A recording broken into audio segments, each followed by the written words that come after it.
thing is interesting about this is how the men are handling it, because there are a lot of men writing that I, as a man, have a responsibility for this happening. I, as a man, as a male, am responsible and I'm guilty. And actually, it was so there are a lot of articles like that. And then one of the men that was accused of doing something inappropriate, it was the former party leader for the left radical party. And the thing he had done was not so reprehensible. He had approached a woman, and then she had said no, and he had apologized, but then she didn't accept that, and now he's under investigation, police investigation, and we have this sort of witch hunt going on. Yeah, well, I've thought for years that one of the outcomes of this is that almost all manifestations of male sexuality are going to be brought under legal control. And he actually wrote an article that said, yes, I'm responsible. And because I say I'm responsible, I'm better than the majority of men's reactions to this. So actually, he turned the thing that he was being under investigation into, because he showed that, because he showed that he was better. Yeah. So it's, it's very Maoist, eh? I mean, the whole idea was that you were supposed to come to terms with your class guilt and then confess, and then indicate that you could be brought back into the ideological fold properly. The thing is, it's a lot of muddy thinking. It's like, well, men should take responsibility for their aggressive sexuality, and they should incorporate it, right? Because if you repress it, it just comes out in the most ugly way. So, I mean, part of the idea is that boys should be socialized like little girls, but that's complete rubbish. In fact, even little girls perhaps shouldn't be socialized like little girls, but whatever. I mean, that's beside the point. That aggressive capacity that's associated with sexuality, as well, as Freud pointed out so long ago, needs to be integrated within the personality so that it's under control, right? And then it's the hint of darkness, and it's the capacity for malevolence, but it's brought under civilized regulation. And so then you get to have your cake and eat it too, right? You can be strong and potentially dangerous and mysterious and all of those things that are definitely attractive. That are attractive features of men, not only to women, but also to other men.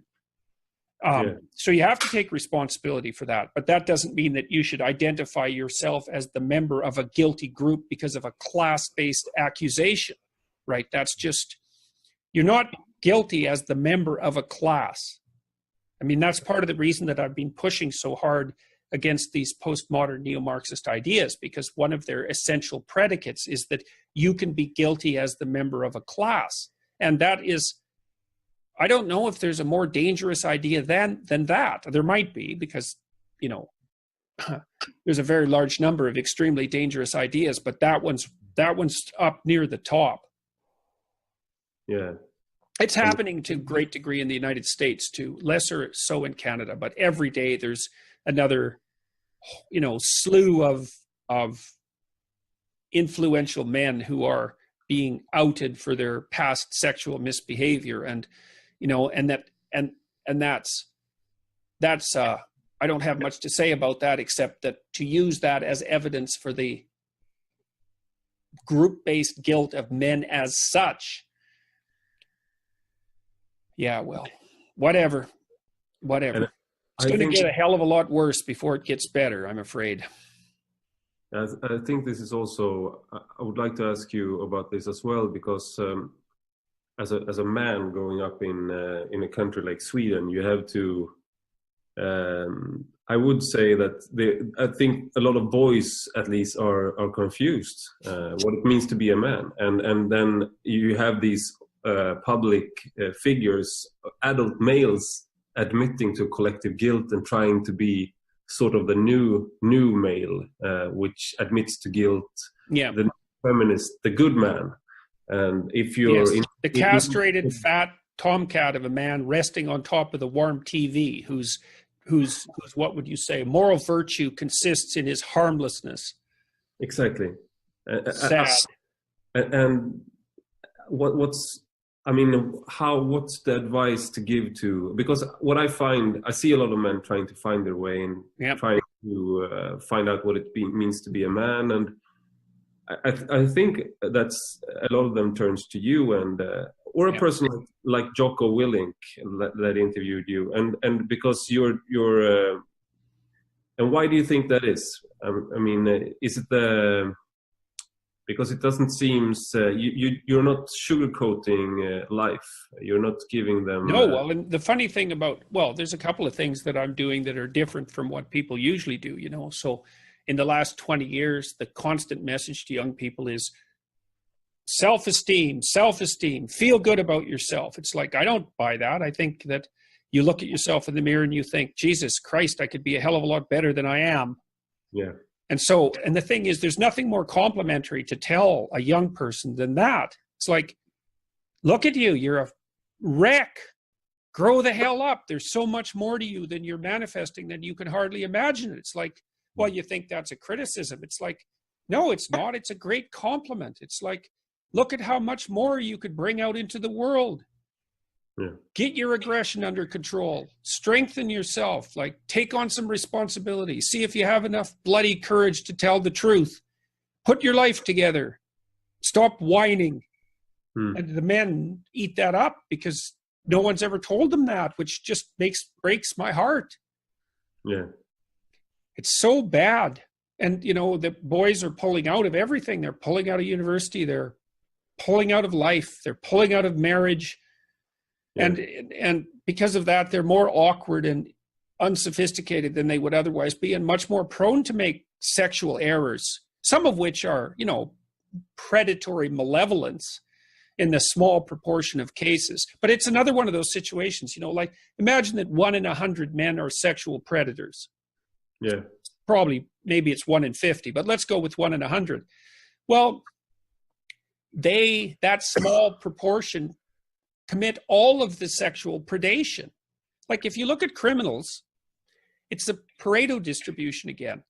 5% of the criminals produce something like, well, the overwhelming majority of the crimes, right? It's a small coterie of specialized people who are responsible for all the criminality. Lots of people are in prison because they did one heinous thing, you know, like they got enraged or drunk and did something violent.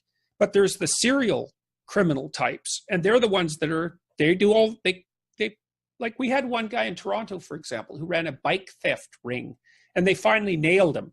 And like, there weren't any bikes stolen in Toronto after that. It was just him and his little coterie of, you know, organized bike thieves. And these guys that are being outed, these serial predators, they are responsible. Like one predatory guy can prey on, who knows, 500 females, 1,000 females in a lifetime, you know? So it almost seems like, I mean, this is a lot of guys. I was one of these guys who sort of turned away from society for a while, like into computer games and like this slacker identity, which is sort of, I guess it's always been there. Like you turn to like away from all responsibilities and you go to the dream world. But the opportunities to do this is so much larger now. Well, it's the Lost Boys, like in Peter Pan, right? They're in Neverland and they never grow up. And Peter Pan is their leader. That's the story. And it's not surprising because it's easier to occupy yourself trivially than it is to do something difficult. So like there's a big tendency in that direction to begin with, because it's easier to do nothing than to take responsibility. It's easier to play games than to plan for the future. It's easier to be resentful and angry than it is to be, you know, to shoulder your vulnerability properly. And then when you add on to that, the idea that if you go out into the world and try to strive forward, that you're nothing but a predatory patriarch, then, well, it's just it's just the icing on the cake. You know, I had a friend who was like that. He pulled back from the world and because he believed that active masculinity was a pathological force, and he poisoned himself terribly because of that, and he committed suicide when he was 40. He hooked a hose onto his exhaust pipe and gassed himself up in the mountains in Alberta. And that was the logical consequence of his self-hatred. It's like, well, if you're so pathological, why don't you just do yourself in? And hiding like that isn't, you know, it's not, that's obviously not the full-fledged manifestation of that, but it's, believe me, it's on the road. So, yeah, I've been talking to all these young guys. They come to my biblical lectures, for example, and the message is always the same. It's like, stand the hell up, get the hell out there in the world, take local responsibility, put yourself together, because there's nothing more dangerous than a weak man. And the problem is that we're encouraging men to be weak because we have this pathological idea that that strength and tyranny are the same thing. And that's that animus I was talking about earlier. The women, it's not only women, but the feminist types, let's say, who insist upon the pathology of the patriarchy, cannot distinguish between competence and power.